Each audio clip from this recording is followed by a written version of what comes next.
राज्य गठन के बाद से छत्तीसगढ़ में जब जब भाजपा की सरकार रही है, सरकार के तमाम चेहरे बदलते रहे, लेकिन एक चेहरे की मजबूती हर सरकारों में दिखती रही।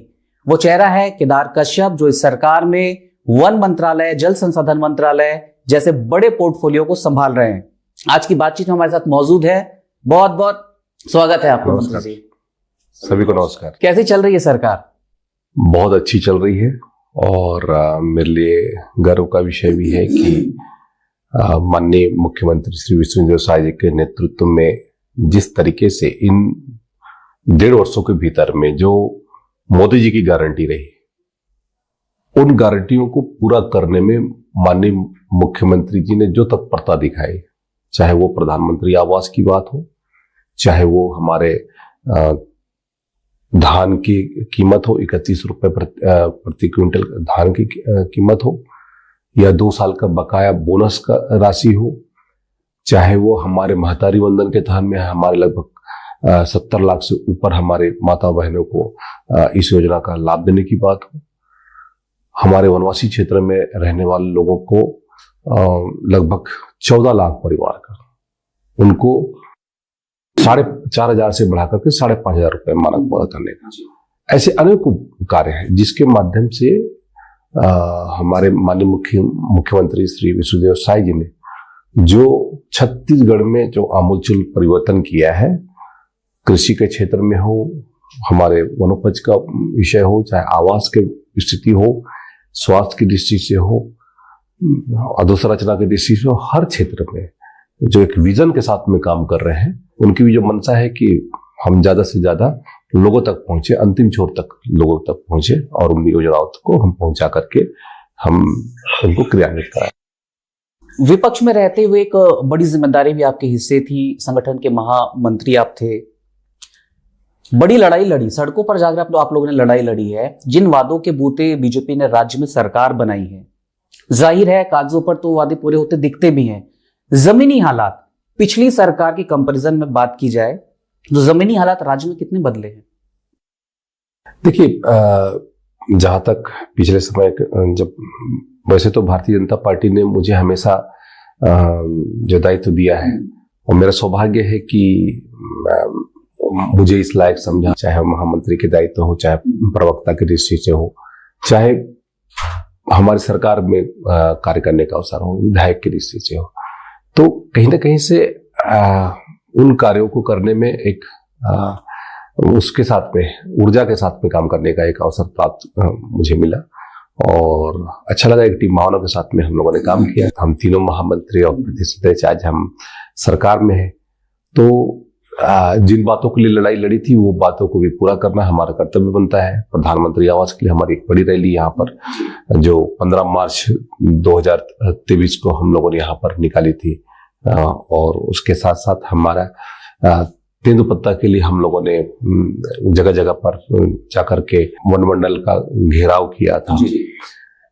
अनेकों ऐसे उदाहरण है। हमारे जो पीएससी में जो घोटाला हुआ उसको लेकर के हम लोगों ने घेराव किया था और कहा था कि हम पूरी पारदर्शिता के साथ में हम लोगों को हम रोजगार देंगे।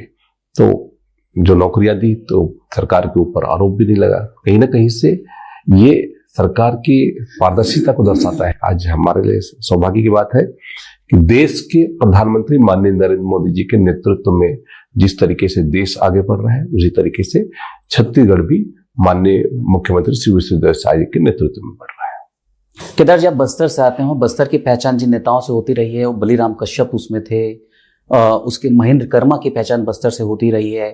कुछ वक्त तक बात करें तो अरविंद नेताम भी थे, लेकिन आज के संदर्भ में बस्तर में जिन बड़े चेहरों के नेताओं को देखा जाता है उसमें सबसे अव्वल दर्जा आपको माना जा रहा है, ऐसा आप मानते हैं? देखो, पार्टी ने मुझे अवसर दिया है, मैं एक कार्यकर्ता हूं और अभी जो जिस पद में हूं मेरे दायित्व है और उस दायित्व के साथ में न्याय कर सकूं, ये मेरा कर्तव्य बनता है। पार्टी के विचारों को नीचे तक पहुंचाने का काम करना। और जहां तक नेताओं की बात है तो हमारे बस्तर से ही हमारे राष्ट्रीय उपाध्यक्ष आदरणीय लता उसेंडी जी हैं, हमारे प्रदेश के अध्यक्ष आदरणीय श्री किरण देव जी हैं, और सब मिलकर के हम बस्तर के क्षेत्र का कैसे विकास किया जा सके, इसके लिए हम लोग योजनाबद्ध तरीके से बैठते भी हैं। धर्मांतरण एक बड़ा मुद्दा रहा है बस्तर में, और जिस तरीके से विपक्ष में आप लोग थे, लगातार आवाज भी बुलंद करते रहे धर्मांतरण को लेकर। पिछले 1.5 सालों या 18 महीनों की जो सरकार हो चुकी है भाजपा की, क्या सरकार ये दावा करने की स्थिति में है कि धर्मांतरण पूरी तरीके से खत्म कर दिया गया है? देखिए, अवैध धर्मांतरण ये केवल सरकार के भरोसे ये खत्म नहीं हो सकता। सामाजिक दृष्टि से भी एक आंदोलन का स्वरूप बनना चाहिए, और आज समाज जागृत हो रहा है और अवैध धर्मांतरण पर कहीं ना कहीं से अब रुकावट आती जा रही है। पिछले कुछ महीनों से या फिर सालों से हम बात करें तो पिछली सरकार की तो कोशिश रही कि वो आदिवासियों की आस्था के केंद्र, उनके धर्म स्थल और जो संस्कृति है उसको किस तरीके से दूषित किया जाए। जी। जब एक अपने एसपी यदि ये लिख करके भेजता है, राज्य सरकार को आगाह करता है कि यहाँ पर अवैध धर्मांतरण जोर शोर से बढ़ रहा है, या फिर एक यदि कहते हैं कमिश्नर वो लिख करके भेजता है कि कहते हैं अवैध धर्मांतरण पर रोक लगनी चाहिए, तो इससे बड़ा उदाहरण और क्या हो सकता है कि सरकार में जब बैठे थे लोग तो उन लोगों ने इस पर कोई कोशिश नहीं की। जो नीतिगत है वही कार्य होंगे, अन्यथा अवैध तरीके से जो भी कार्य होंगे, चाहे वो धर्मांतरण का विषय हो चाहे किसी भी विषय में हो, उस पर कार्रवाई होगी। धर्मांतरण का जिक्र छिड़ा है तो ये पिछले दिनों की घटना याद आ रही है। अरविंद नेताम कांग्रेस के बड़े नेता रहे हैं, इंदिरा गांधी की सरकार में मंत्री रहे, तमाम बड़ी जिम्मेदारियां उनकी हिस्से रही है।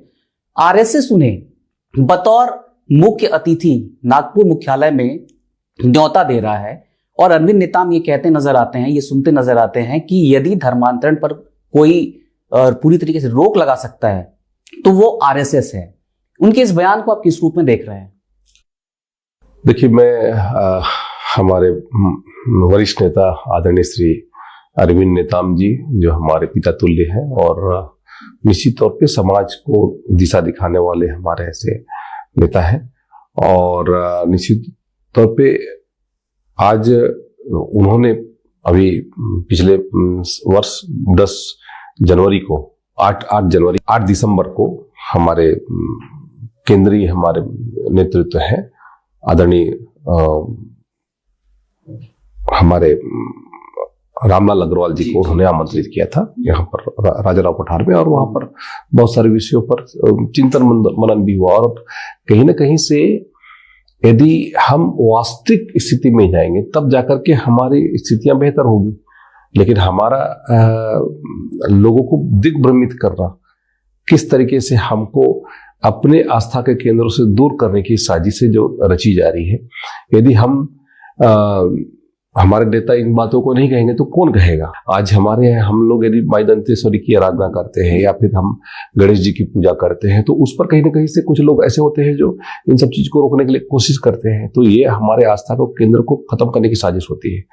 तो ये केवल संघ के माध्यम से नहीं, आरएसएस के माध्यम से नहीं, ये सामाजिक रूप से एक आंदोलन का स्वरूप बनना चाहिए। सामाजिक रूप से हमारे लोग जागें, हमारे जो पूर्वजों ने जो हमको रास्ता दिखाया है, हमारे पूर्वजों ने जो हमारे जो संस्कृति हमको दी है, उस संस्कृति को हमको संरक्षित करने की, और यदि आज आदरणीय हमारे अरविंद नेताम जी को यदि वहां पर बुलाया गया है तो ये सम्मान है हमारे आदिवासी समाज का। आदिवासी समाज को तो हमेशा संघ ने सम्मान दिया है, हमारे पार्टी ने भी सम्मान दिया है। केदार जी, आप आदिवासी समाज से आते हैं और चूंकि आपने पूजा और बाकी परंपराओं का जिक्र किया, पूर्वजों की संस्कृति का आपने जिक्र किया, तो एक सवाल जहन में ये उठ रहा है कि आखिर विवाद की स्थिति कहाँ खड़ी होती है।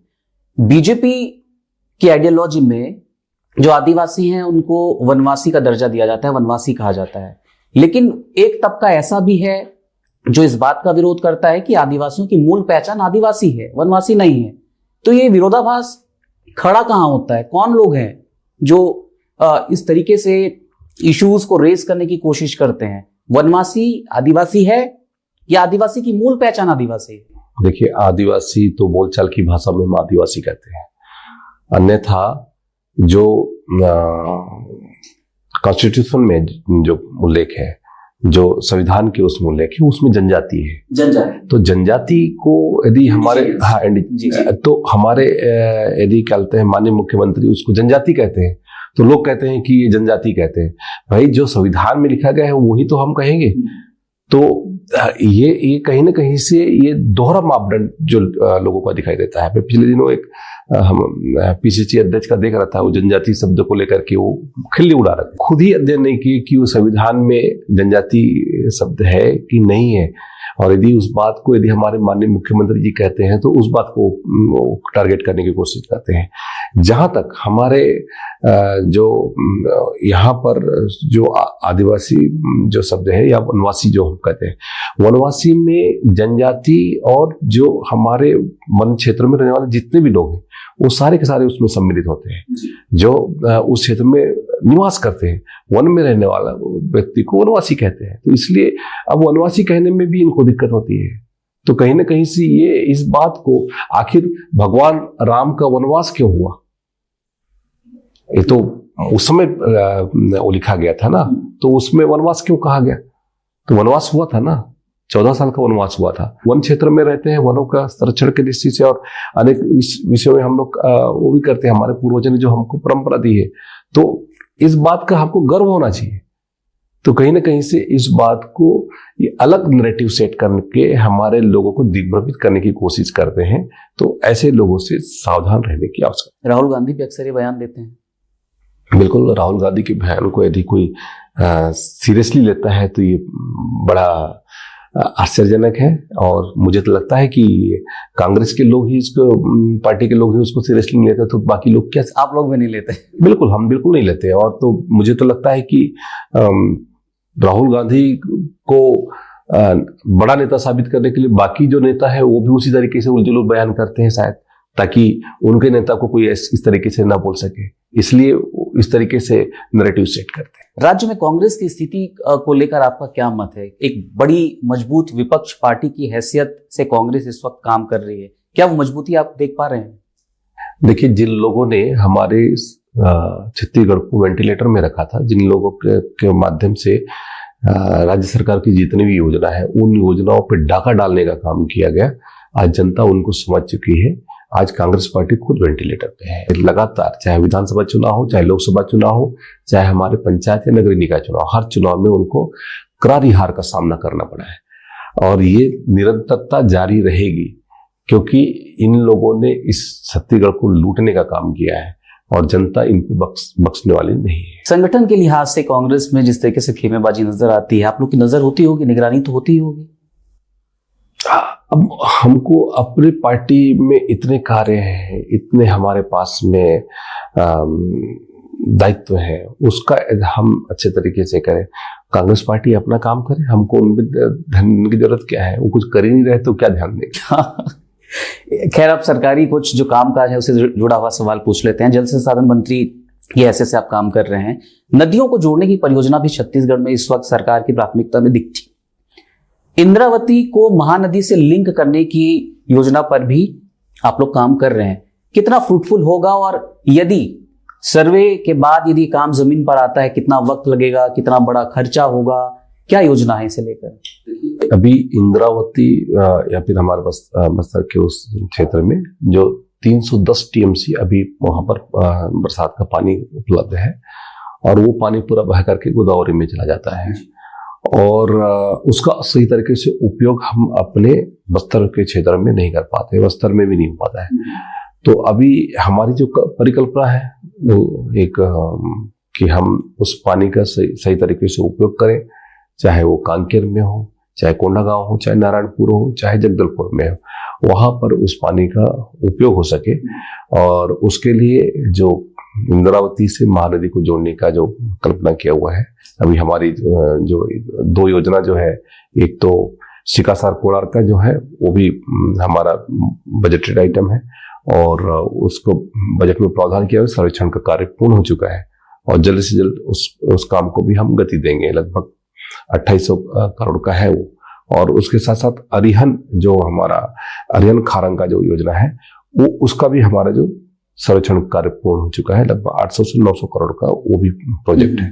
तो इस तरीके से जो इंद्रावती और महानदी को जोड़ने की बात हो, चाहे कोडार सिकासार की बात हो या अरिहन और खारंग की बात हो, हम नदियों को जोड़ करके हमारे पानी का समुचित तरीके से उपयोग करें। जो देश के पूर्व प्रधानमंत्री भारत रत्न अटल बिहारी वाजपेयी जी ने जो एक विजन दिया था, उस विजन के तहत में हम आगे बढ़ रहे हैं और हमें उम्मीद है इसके तहत में हम अपने वर्षा के जल का सही तरीके से उपयोग कर पाएंगे। प्रक्रिया चल रही है? बिल्कुल प्रक्रिया चल रही है। ठीक है, लेकिन इस बीच एक सवाल ये भी खड़ा हो रहा है कि महानदी जल विवाद बहुत पुराना मुद्दा रहा है। चूंकि आप जल संसाधन मंत्री के तौर पर आप काम कर रहे हैं, चूंकि उड़ीसा में बीजेपी की सरकार इस वक्त है, राज्य में भी बीजेपी की सरकार है, तो क्यों नहीं इस विवाद का पटाक्षेप कर दिया जाता? बातचीत का दौर क्या इस वक्त चल रहा है या आने वाली कोई योजना है? देखिए, एक तो दो विवाद प्रमुखता से, एक तो महानदी जो जल डिस्ट्रीब्यूशन का है उसका है, तो उसके लिए भी जो ट्रिब्यूनल बना हुआ है, उस ट्रिब्यूनल में लगभग 45-46 से उसकी बैठकें हो गई है और उसके निर्देशित भी किया गया है। और अभी हमारे माननीय मुख्यमंत्री श्री विष्णुदेव साय जी ने निर्देशित किया और हम वहाँ के मुख्यमंत्री श्री आदरणीय श्री मोहन मांझी जी ने उन दोनों के माध्यम से ये तय किया गया कि जो हमारे अधिकारी निचले स्तर के सचिव स्तर के लोग जाकर के इस बात को थोड़ा सा आपस में बैठ करके चर्चा करें और चर्चा करके जो प्रावधान किया गया था 20 करोड़ के आसपास का था। लघु वनोपज संघ में अनुदान के लिए तकरीबन 30 करोड़ का प्रावधान किया गया था, खर्च लेकिन जीरो हुआ। लघु वनोपज प्रसंस्करण के लिए 12 करोड़ का प्रावधान रखा गया था, लेकिन तब भी खर्च जीरो हुआ। क्या बतौर मंत्री ये सुनिश्चित करेंगे आप कि जिस तरीके से विधानसभा में बजट विभागों को दिया जाता है वो वक्त पर खर्च हो? और खर्च नहीं हो पाने के पीछे की क्या वजह होती है? इसके पीछे कोई मैकेनिज्म काम करता है? नहीं, देखिए, जो बजट दिया जाता है तो वो 1 साल के लिए नहीं होता, 2 साल के लिए होता है और उसमें अभी बजट में प्रोविजन है। और हमारी योजना है कि हम जो भी बनाए वो अच्छे तरीके से हम उसको क्रियान्वित कर ले। लघु वनोपज के लिए जो हमारा चाहे संग्रहण हो, चाहे प्रसंस्करण हो, विपणन, इस तरीके से हमारी जो कार्य योजना हम बना रहे हैं।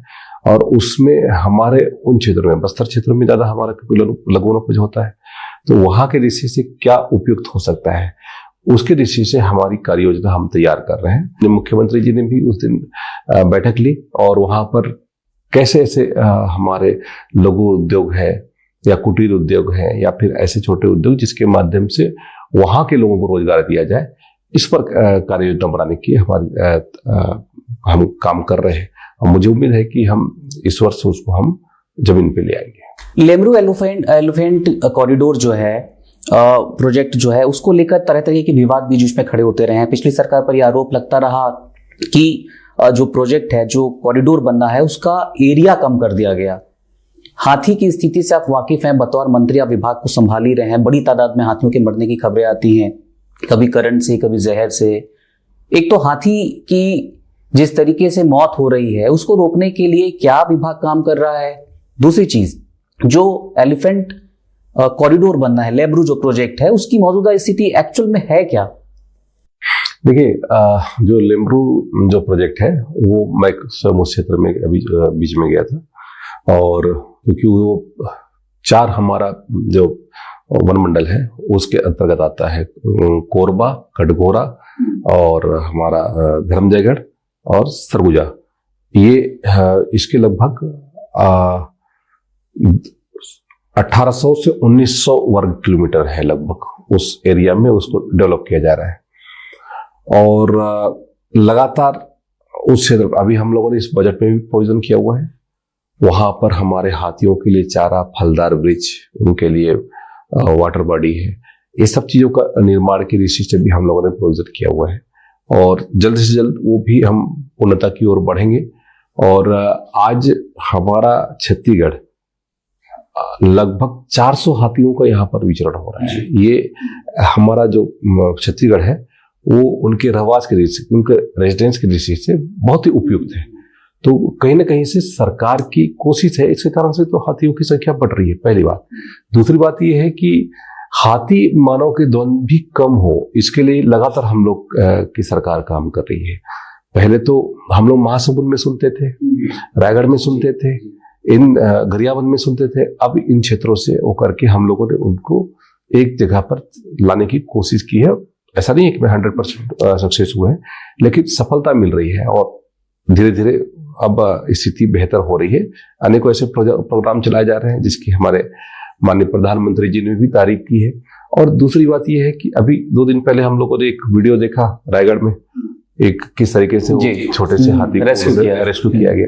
तो कहीं ना कहीं से हमारे विभाग की, सरकार की जो मंशा है वो हाथियों को संरक्षित करके वो हमारे, क्योंकि वो हमारे एसेट है। वृक्षारोपण अभियान आपने कल ही शुरू किया है विभिन्न तरह से। राज्य गठन के बाद से वृक्षारोपण अभियानों पर यदि आप नजर डालेंगे, कितने करोड़ पौधे रोप दिए गए हैं, लेकिन ज्यादातर इलाकों पर आप मैदानी जायजा लेने जाएंगे तो कई जगहों पर ठूठ मिलता है, केवल ठूठ। और आंकड़ों पर यदि देखें, कभी दस्तावेज लेकर आप बैठेंगे तो ये महसूस करेंगे कि लगता है कि हम सड़कों से गुजरेंगे तो हर तरफ जंगल ही जंगल दिखेगा। तो वृक्षारोपण सही तरीके से हो, चूंकि आप मंत्री अब हैं तो इसकी जिम्मेदारी सुनिश्चित विभाग से करवा रहे होंगे, जाहिर सी बात है। देखिए, कल विश्व पर्यावरण दिवस था 5 जून को, और हमने देश के में जहां पर क्राइसिस की स्थिति में है, वो लगभग 148 जिलों में हमारा बेमेतराली है जी, और वहां पर हम जिला प्रशासन के साथ मिल करके उसकी दिशा से हम आगे बढ़ रहे हैं। क्योंकि बेमेतरा में हमारा जो फॉरेस्ट एरिया है वो लगभग 0.04% है मात्र। तो आप सोच सकते हैं कि वहां जंगल ही नहीं है, तो कैसे हम वहां पर माइक्रो फॉरेस्ट है, मियावाकी फॉरेस्ट है, वो हम तैयार कर सके। हमारे चाहे स्कूल के कैंपस में हो, हमारे कॉलेज के कैंपस में हो, या हमारे नदियों के किनारे, तालाबों के किनारे, पंचायतों में, इन क्षेत्रों में भी कैसे हम वृक्षारोपण करें। जो कहा कि राज्य निर्माण के बाद इतने पेड़ लगाए गए तो यदि होते तो आज क्या स्थिति होती, वास्तविकता ये है। ये भी एक जन जागरण का अभियान है। केवल वृक्ष लगाना ही महत्वपूर्ण नहीं है, वृक्ष को संरक्षित करके उसको बचा कर रखना, उसको संवर्धित करना, ये भी दायित्व बनता है। इसलिए केवल विभाग की जिम्मेदारी ना हो, जन सामान्य की जन सहभागिता हो, और इस दिशा से यदि हम आगे बढ़ेंगे तब जाकर के हम इसका वो दे पाएंगे, रिजल्ट दे पाएंगे। अन्यथा केवल पौधे लगाना ही हमारा उद्देश्य नहीं है। इसलिए तो देश के प्रधानमंत्री जी ने एक वृक्ष माँ के नाम इसलिए दिया ताकि वो माँ के नाम से है, इसलिए उसको संरक्षित करके सके, उसको बचा के रख सके। और बड़ी खुशी है कि गत वर्ष हम लोगों ने 3 करोड़ 80 लाख लगभग हमने वृक्षारोपण किया। इस बार लगभग 2 करोड़ 75 लाख पौधे लगाएंगे, लेकिन उसको हम संरक्षित करके रखें। और जैसा कि हमारा मानना है कि लगभग 10% हमारे पौधे नष्ट हो जाते हैं, तो वो भी हमारी कम हो इसकी दृष्टि से। तो कहीं ना कहीं से ये सामाजिक जवाबदारी भी है। इसलिए मैंने कहा कि एग्रो फॉरेस्ट्री पे हम ज्यादा से ज्यादा फोकस करें, क्योंकि उसको लोग काटते नहीं है। तो कहीं ना कहीं से उन सब चीजों को भी ध्यान रखना। कल पे वहां पर भी गया था, तो जिस तरीके से उन लोगों वहां पर बाहुबली करके काम कर रहे हैं बेम्बू में। जी हाँ, बाहुबली बहुत जबरदस्त, एक बहुत मानव कुछ नाम है शायद। हाँ, तो वो जिस तरीके से वहां पर काम चल रहा है, ऐसे हमारा काम होगा तो निश्चित तौर पे हमारा वनों का भी संरक्षण होगा, वनों के उत्पाद से भी हमारी आजीविका चलती है, तो वो भी संभव हो सकेगा। लेकिन कुल मिला के ये है कि हमारे जो वृक्षारोपण हो रहे हैं वो 100% उनका कहते हैं संरक्षण हो, जो आपकी भी मंशा है, सबकी मंशा है। लेकिन केवल विभाग की जवाबदारी न बन के सामूहिक जिम्मेदारी बने, ऐसा मेरा आग्रह है। बाकी तो पौधे देना, लगाना, ये तो विभाग करता ही। मंत्री जी, कभी सोते हैं तो आपको जहन में बात आता है कि मैं वन मंत्रालय देख रहा हूं तो मैं ऐसा क्या काम कर लूं कि 25 साल बाद भी लोग याद रखें? जल संसाधन मंत्रालय देख रहा हूं तो ऐसा क्या काम कर लें कि लोग 30 साल याद रखें? सहकारिता के क्षेत्र में ऐसा क्या काम कर लूं कि लोग 50 साल याद रखें? कभी जहन पे बातें चलती होंगी, जाहिर सी बात है, 4 बार के आप मंत्री हैं। देखिए, ये तो सबके जो भी मंत्री रहे तो उसको अपने विभाग में तो जहन में लेकर ही चलना पड़ेगा कि विजन के साथ में काम करना पड़ेगा। ठीक है, फंड की उपलब्धता और उसके आधार पर कितना क्रियान्वयन होगा वो तो अलग बात है, लेकिन आप अपना एक रोड मैप तो बनाकर रख। सिंचाई की क्षमता हमने की, बिल्कुल। तो वही तो मैं कह रहा था कि अभी हमारी जो पुरानी योजना है वो पूरा करने का, उसके साथ साथ हमारा जो इंटरलिंकिंग के माध्यम से हम कितने क्षमता को बढ़ा सकते हैं। पिछली सरकार ने तो एक भी मेजर प्रोजेक्ट की बात ही छोड़ी, मीडियम प्रोजेक्ट भी एक वो नहीं कर पाए, माइनर प्रोजेक्ट नहीं तैयार कर, केवल जो पुरानी योजना है उस पर रिकॉर्डिंग करके रह गए। मैं देख रहा था लगभग 5 वर्षों में मात्र 1000 से 1200 करोड़ ही व्यय कर पा रहे थे। लेकिन हम अभी इसको व्यय की क्षमता बढ़ाएंगे और उसके साथ साथ जो भी योजना बने वो ज्यादा से ज्यादा लोगों तक सिंचाई की क्षमता में सृजित हो, इसलिए हमने प्रति वर्ष 50,000 हेक्टेयर का लक्ष्य रखा है। और ये तो हमारा रेगुलर है, लेकिन जो इंटरलिंकिंग के माध्यम से जो हम क्षेत्र सिंचाई की क्षमता वृद्धि करेंगे, प्रति वर्ष 50,000 बढ़ाना। हाँ, 50,000 बढ़ाना, ये हमारा लक्ष्य है ये सिंचाई के लिए। दूसरा, हमारे जो फॉरेस्ट की लीड, फॉरेस्ट में हम टेक्नोलॉजी का ज्यादा से ज्यादा उपयोग करें।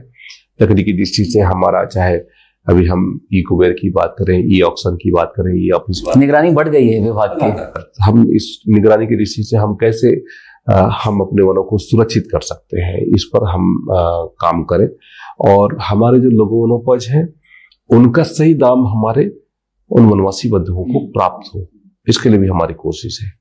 तेंदुपत्ता की कीमत हमने बढ़ाई, हमारा उद्देश्य कि हम उन क्षेत्रों में रहने वाले लोगों को वो सारी सुविधाएं दें। तो फॉरेस्ट का एरिया भी हमारा लगभग बड़ा है। यदि हम बात करें तो लगभग 683 वर्ग किलोमीटर ये वनांतर क्षेत्र में वृद्धि हुई है। तो कहीं ना कहीं से इस बात को साबित करता है कि फॉरेस्ट का देश का तीसरा बड़ा हमारा फॉरेस्ट एरिया है। फॉरेस्ट को संरक्षित करने की दृष्टि से हम लोगों ने जो तिमोर पिंगला हम लोगों ने वो किया है, लगभग 2800 वर्ग किलोमीटर का है, वो भी देश का तीसरा बड़ा कहते हैं अभ्यारण्य है। तो इस तरीके से फॉरेस्ट का एरिया कैसे हम और वृद्धि कर सकते हैं, इस पर हमारी कार्य योजना है। सहकारिता के क्षेत्र में, क्योंकि सहकारिता एक आंदोलन है और सहकारिता में केवल हम धान खरीदते हैं, ये हमारे पेयजल के साथ में खिलवाड़ करते हैं। इन सारी योजनाओं के साथ में खिलवाड़ करने वालों लोगों को आज का जनता ने बाहर का रास्ता दिखा दिया। और ये सारी चिंताएं आप लोगों की भी हैं कि हमको ये काम नहीं करना है। बिल्कुल बिल्कुल हमारी चिंता है। एक इंटरव्यू के आखिरी पड़ाव में 2 महत्वपूर्ण सवाल आपसे लूंगा नक्सलवाद से जुड़ा हुआ। आप चूंकि बस्तर से आते हैं और नक्सलवाद का दंश आपके परिवार ने भी झेला है।